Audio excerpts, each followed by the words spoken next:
318 000,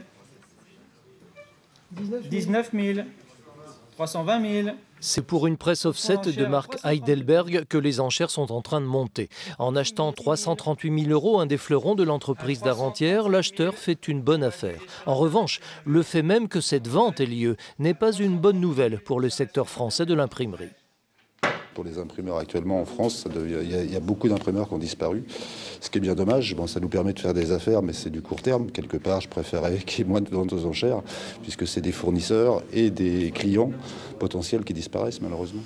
Retour en 1993. L'imprimerie d'Arrentière vient de se voir confier par Gallimard l'impression en quadrichromie d'un volume de la Pléiade consacré à Jacques Prévert, un véritable défi technique. Gallimard ne nous a jamais gâtés. Dans le sens où il nous a eu telle confiance en Arrentière, nous a toujours donné les Pléiades difficiles à réaliser. Imprimé en quadrichromie sur le fameux papier Bible de 36 grammes, c'est-à-dire très mince, c'était en effet un tour de force. Et des prouesses techniques, d'Arrentière n'en fut pas avare depuis sa naissance en 1870.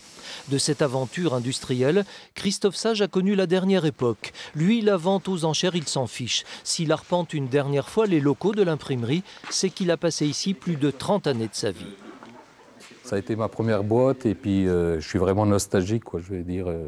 Si je suis venu aujourd'hui, c'est pas pour acheter du matériel, c'est pour revoir une dernière fois mes locaux où je suis rentré, quoi. Le 3 septembre 1979, j'ai même perdu mon bras dans l'imprimerie suite à un accident du travail.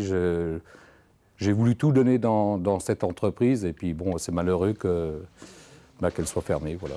Sur un bureau traînent encore quelques volumes de la Pléiade sans leur fameuse couverture en cuir. En dépit d'un savoir-faire de haut niveau, le chiffre d'affaires avait chuté de 50% ces dernières années sous les assauts de la concurrence polonaise, espagnole ou chinoise.